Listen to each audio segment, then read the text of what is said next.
अनिल बलूनी गढ़वाल से बीजेपी के उम्मीदवार, इससे पहले राज्यसभा सांसद थे, बीजेपी के मीडिया प्रभारी हैं, राष्ट्रीय मीडिया प्रभारी हैं और मुख्य प्रवक्ता हैं। मेरे साथ हैं अनिल जी, स्वागत है आपका न्यूज़ 24। बहुत धन्यवाद आपका। सर, कैसा महसूस हो रहा है?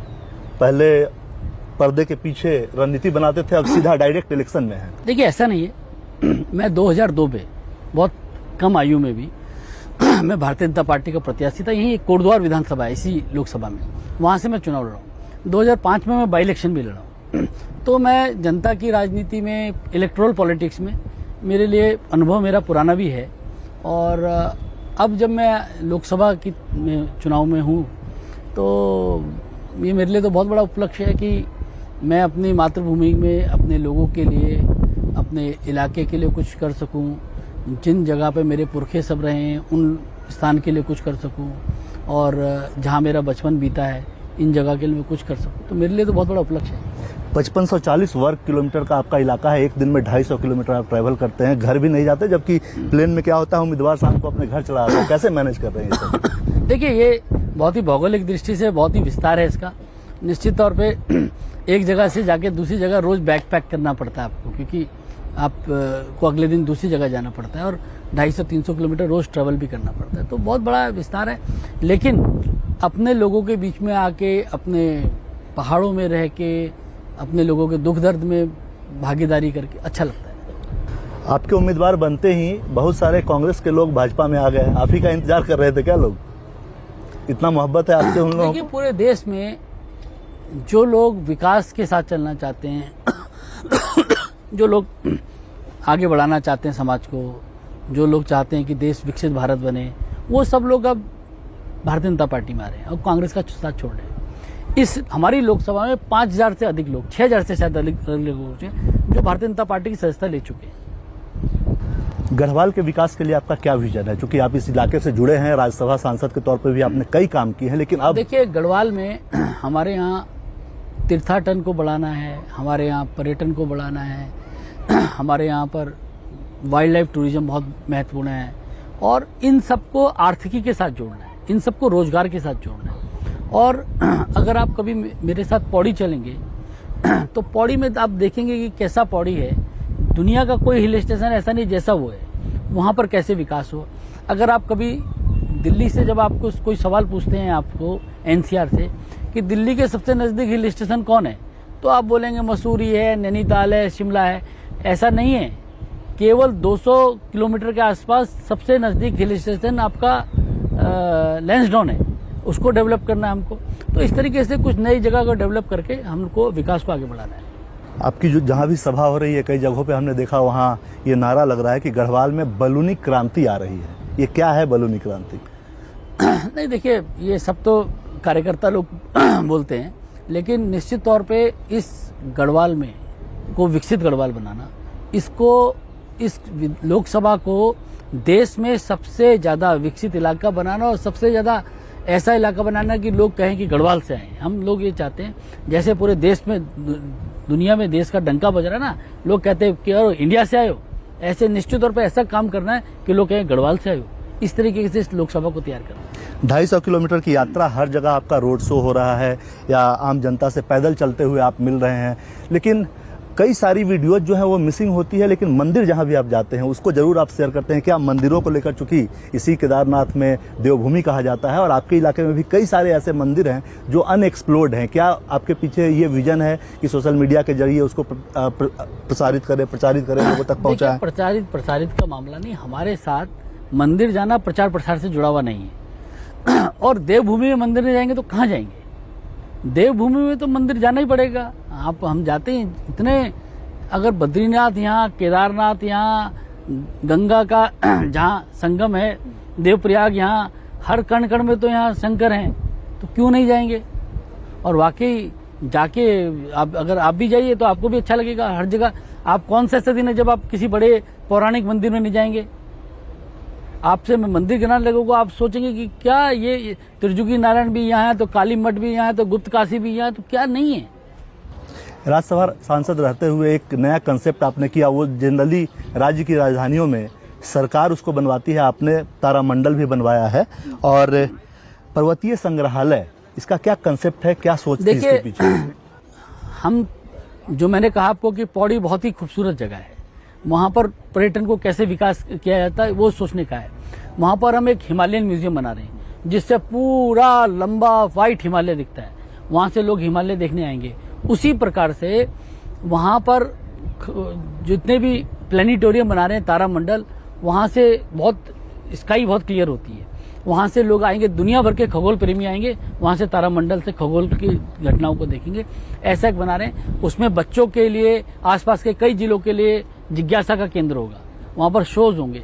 तो वो एक बहुत बड़े इलाके में एक जिज्ञासा का केंद्र डेवलप करना, ये हमारी तैयारी है। सीडीएस के पैतृक गांव सैन भी आप गए थे, जो फर्स्ट सीडीएस थे हमारे, वहां गए थे। आपने कहा कि ये तीर्थ स्थल है। कांग्रेस ने कटाक्ष किया कि चुनावी राजनीति के वजह से ऐसा किया जा रहा है।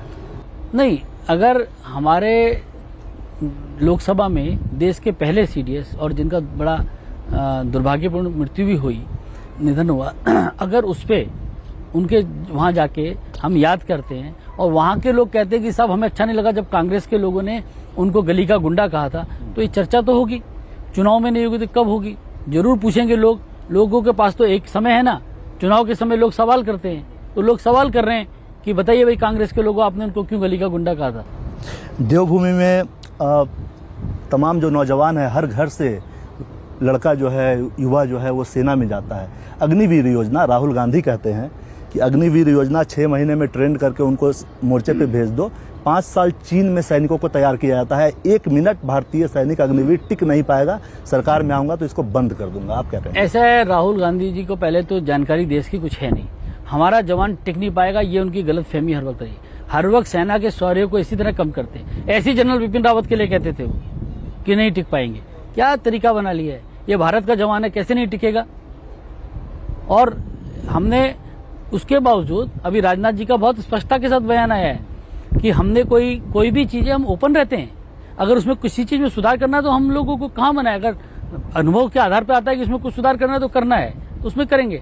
दूसरी बात, अग्निवीर के मामले में कांग्रेस के द्वारा हर वक्त गलत अफवाह उड़ाएगी।